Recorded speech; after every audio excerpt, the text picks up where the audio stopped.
बहुत जी आपका नाम बताओ। श्याम नारायण गौतम। श्याम नारायण गौतम। रहने वाले कहाँ के आप? मध्य प्रदेश बॉर्डर छत्तीसगढ़। पेशेंट का नाम क्या आपके? इंदिरा गौतम। इंदिरा गौतम। उम्र उनकी 73। जी। आपके पेशेंट को स्टमक कार्सिनोम बताया था, स्टमक के अंदर पेट का कैंसर। पेट का कैंसर। आज मैं वीडियो आपका इसलिए बना रहा हूँ कि आपको भी मैंने दवाई के लिए मना किया। बिल्कुल मना किया। आपकी सबसे बड़ी गलती ये थी कि आपने पेट स्कैन करवाया। ठीक है, तो मैं किसी भी तरह से कोई भी जांच को लेकर मैं नहीं बोलता अभी कि आप जांच करवाएं, और इसका सबको पता है नुकसान है बॉडी के अंदर, ये मैं नहीं बोल रहा। तो मेरे पास अगर कोई पेशेंट इलाज चल रहा है और वो किसी तरह से कोई भी जांच के लिए जाता है, मुझे नहीं पता, आप इलाज भी वहीं करवाएं। पीछे भी डाला था मैं वीडियो कि पेट स्कैन कराने के बाद एक पेशेंट की बड़ी हालत खराब हुई थी और उस पेशेंट की डेथ भी हो चुकी है, जो बिल्कुल ठीक हो चुका था, बिल्कुल बिस्तर पर था। तो ये वीडियो आपका मैं इसीलिए बना रहा हूँ मैं, और बड़ा मुझे तकलीफ भी हुई कि भी मेरे मना करने के बाद भी आप लोग करवा रहे हो। एक तो हमारी मिसेज बार बार जीतती, लाभ हुआ कि नहीं हुआ, कुछ जीती टाइप की है। मेरे पास जब पेशेंट आपका आया था, क्या कंडीशन थी आपके पेशेंट की? नींद नहीं आती थी। ठीक है। घबराहट होती थी। ठीक है। बेचैनी होती थी। ठीक है। पेट साफ नहीं होता, उल्टियाँ आती थी, पेट में गोला घूमता था बहुत ज्यादा। अब भी घूमता है लेकिन बहुत कम, कभी कभी। ठीक है। इलाज आपने कहाँ करवाया? मेरे पास आने से पहले इलाज करवाया होगा आपने कहीं? में दिखाए। ठीक है। विश्वास नहीं हुआ में, और जो मेरा भाई डॉक्टर है, अच्छा जी, उसके पर्ची में भी है। ठीक है। और जिला शिक्षा अधिकारी। ठीक है जी। तो वहाँ भी जांच करवाए HOD से। ठीक है जी। इसके बाद समस्या हो गई को पेट फाड़ के भोजन की थैली, स्टमक जिसको कहते हैं, उसको निकाल देंगे। ठीक है। और पाइप डालेंगे। ठीक है। मेरे दिमाग में बात ये नहीं जमी, इसलिए नहीं जमी कि सब करते हैं मेरे बच्चे सर्विस, ठीक है, उसकी सेवा कौन करेगा? ठीक है। मेरा शरीर खुदा हिलता डुलता है। हमारा वो डॉक्टर बहुत बोला, बड़े भाई प्राण ले लिए कि करवा लो। 10-20 बार, एक बार मैं बता दिया कि मुझे ऑपरेशन नहीं कराना है, ना आप ये वाली बात बार बार बोला करिए ठेठ भाषा में। ठीक है। और भी लोग बोले, मैं बोला ऑपरेशन कराना ही नहीं। लड़के हमारे ये दोनों उसमें थे पक्ष में कि हो जाने में बड़ी दिक्कत होगी। ये पता लगाते रह गए हिमाचल प्रदेश कहाँ कहाँ, करीब 1 महीना, और कम से कम 20 हॉस्पिटल में गए। सब जगह आपने पता किया? सब जगह ये एक ही बात कहा कि ऑपरेशन ही होगा, इसका कीमो लगेंगे, ऑपरेशन, इसके अलावा कोई चारा नहीं है। और पेशेंट की उम्र काफी थी, 73 एज है। तो इस एज के अंदर तो मुझे नहीं लगता कि आपके घर में जो डॉक्टर है वो भी आपको इसके लिए परमिशन देंगे। ना ना, खुद कहता रहा करवाओ। अच्छा, कलयुग है। अच्छा। अब एक बात बता दूं, आप क्यों सफल हैं? इसलिए सफल हैं कि आप पूर्ण मानव हैं। इस बात को आप याद रख लीजिए। मानव अब कहाँ 99% नहीं है, आपके द्वारा भी ठीक होते हैं, लेकिन ना उल्टी सीधी बात करेंगे। एक आदमी भिड़ गया था, एक जवान था। अच्छा। मैं उस बार आया था और गौ माता की बड़ी वो कर रहा था बुराई, अरे उसी के पंचगव्य से ठीक हो रहे हो, गौ माता के शरीर से। और जहाँ गौ माता का आशीर्वाद होगा, मानेंगे सेवा हो रही है, वहाँ क्यों न ठीक होंगे? चलो, प्रश्न ही नहीं पैदा होता। जो ठीक हो रहे वही मानेंगे, जो ठीक नहीं हो रहे वो तो उसको नहीं मानेंगे जी। क्यों न मानेंगे? इसलिए कि आप शुभ बुट से नहीं रहते हैं। यह कलयुग है, यह दिखावा का युग है।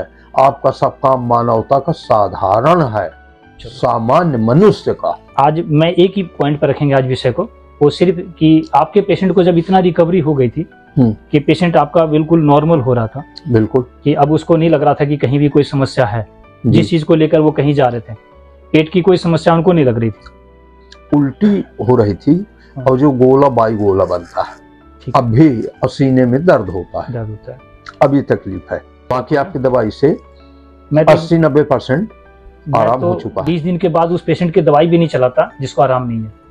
हर बार आपसे पूछा जाता है कि अगर आराम है तो दवाई दूंगा। तो आराम तो है, लेकिन अब धीरे धीरे क्रमशः होता है। किसी का प्रारब्ध, बड़े बड़े संत महंत भी अपने प्रारब्ध भोगते हैं। हाँ, प्रारब्ध सही होता है अपना। ये राजेंद्र दास का नाम आपने सुना होगा खूब अच्छी तरह। 6.5 बरस बुखार आई। हाँ। लेकिन जब उनका प्रारब्ध पूरा हो गया तो 2 गोली ठीक हो गए। मैं वही चाहता हूँ कि ये तो प्रारब्ध ही होता है, लेकिन फिर भी एक बात हम रखेंगे, हम इसको कोई मानेगा नहीं ना, हम तो जो रीजन होगा साइंटिफिक रीजन पे ही चलेंगे। पेशेंट की रिकवरी बॉडी के अकॉर्डिंग चल रही थी, ठीक है। तो जो पेट स्कैन है, आपको पता था पेट स्कैन का नुकसान क्या है? मुझे ये सब नहीं मालूम था। क्या मैं मास्टर रहा और गांव में रहा, छोटी जगह में, मैं अच्छी किताबें पढ़ा, पूजा पाठ किया। आपके घर में तो आपका भाई डॉक्टर था, क्या उन्होंने नहीं बताया आपको? वो दूर रहता है, वो सतनम रहता है। तो उन्होंने तो पेट के लिए बोला था। उन लोगों की इच्छा थी ऑपरेशन हो जाए, लेकिन मेरी इच्छा क्यों नहीं थी। और एक बात बताऊं, आपकी दवाई से पहले भी मेरे पिताजी को कैंसर हुआ था, बॉम्बे ले गए थे, परेल में है हॉस्पिटल, रोड के इस पार भी है उस पार भी है। वहां देख लिया था कि कैंसर के रोगियों का ऑपरेशन के बाद क्या दुर्दशा होती है, अपने आंखों से देखा हूं। आपका घर का जो पेशेंट था, हाँ, वो वहां पर ठीक नहीं हुआ, कहने का मतलब ये? ठीक कहाँ थे, 3-4 महीने में मर गए। 3 महीने श्रीमद् भागवत सुनवाए, तो श्रीमद् भागवत पूरा होते होते वो चले। उनका खाना पीना सब बंद। तो उसमें आपने अच्छे बड़ा हॉस्पिटल, उसमें अच्छे पैसे लगाए आपने? हाँ, वो मेरा भाई एक इंजीनियर था, उसने लगाया था। मैं तो मास्टर आदमी, वो मेरे पास न पहले था न कभी था। उस चीज को देखते हुए आपने ऑपरेशन के लिए तैयार नहीं हुए, आपके धर्मपत्नी का? हाँ, कि ना ऑपरेशन नहीं। क्या मैंने आपका यहाँ कोई जांच करवाया था, कोई ब्लड की जांच? कोई भी जांच नहीं, 1 रुपया का भी मैंने कोई जांच नहीं कराया। मैंने जो आपके यहाँ पर पूछा था यही बात है कि जो आपने मुझे बताया, नींद अच्छी नहीं आती है, घबराहट है, पेट साफ नहीं होता, उल्टियां होती है, रेज अभी तकरीबन आपकी रिकवरी में है। बहुत है, बहुत। तो मैं यही बात कहूंगा कि आगे आप अगर कभी नहीं कराना है भाई। हाँ, कभी भी किसी को मुझे सलाह देना है, क्यों ये बताना उसकी बॉडी और खराब हो जाएगी। ये बात अभी आपको पता चला?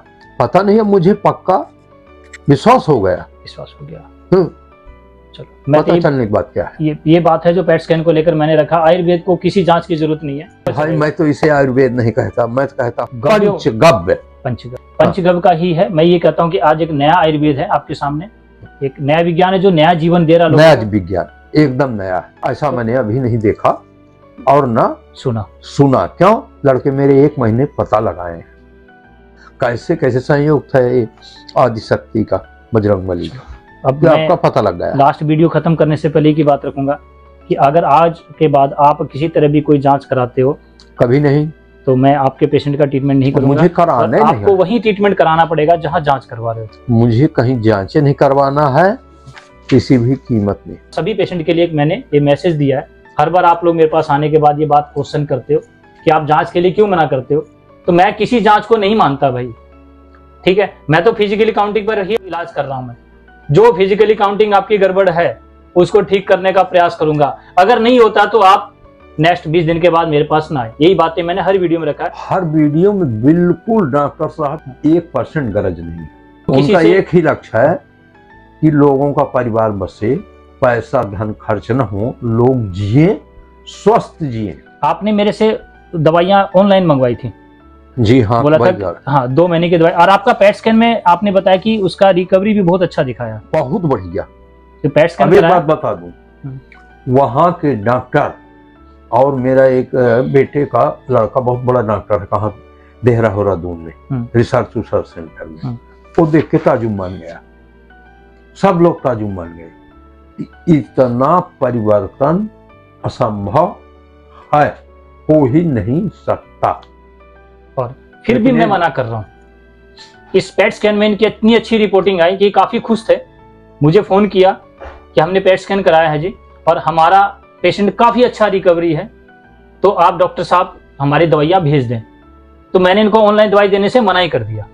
बिल्कुल भाई, इतना मुझे दिक्कत हुई कि जितना मेरी 77 वर्ष उम्र चल रही है जीवन में नहीं हुई। लड़के फोन किए, लड़कों को मना कर देता था, मैं थोड़ी क्वालिटी भाषा में बात करूंगा, शब्दों का कुछ असर तो होता है। तो किशन जी से एक बार बात हुई, उन्होंने आपको दवाई के लिए मना कर दिया कि आपको यहीं आना पड़ेगा, आपको यहीं आना, आपको दवाई नहीं दी जाएगी। आप 2 महीने की दवाई दे देते हैं, पैसे भेजते मेरे को कुरियर से, फ्री का दवाई तो नहीं मंगा रहे। पेशेंट को आराम हो चाहे मत हो, मेरी दवाइयां बिक रही थी, लेकिन मैंने इनको दवाई देने से मना कर दिया था ना। ये नहीं मालूम था, पेट स्किन वाला लड़के डॉक्टर साहब को भेज दिए।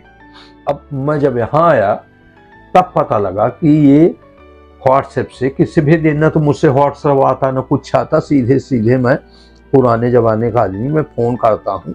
मेरी जिज्ञासा इसमें नहीं है, अगर लगाया तो राजेंद्र दास, कहीं कोई संत महात्मा। लेकिन अगर वो मेरे पास नहीं भेजते तो आप मेरे को बताते नहीं पैट स्कैन के बारे में? हम तो ना बताते क्योंकि आप बहुत नाराज होते। सही बात है, ये छुपा लेते, लेकिन ये गलत था। आप लोग ये गलती मत करना कि ये मेरे को नहीं बताते हमने पैट स्कैन कराया। कभी ना बताता, इनकी बिल्कुल गरज है नहीं। देखो मैं बता दूं, सब बैठे हो, गरज है रोगी की। इनको अपना समय गंवाने में बुरा नहीं लगता, इनको अच्छा लगता है कि मानव का कल्याण हो। लेकिन जब बात माने तो मेरे जैसे पढ़ा लिखा आदमी जब बात नहीं मानता है, ये मैं टीचर था, तो औरों को तो बातें अलग है भाई। ठीक है बाबा, अरे फोन करते हैं और आपसे क्षमा चाहता हूँ अगर मेरी बातों को बुरा लगे तो। ठीक है ना, कोई भी बुरा नहीं लगा।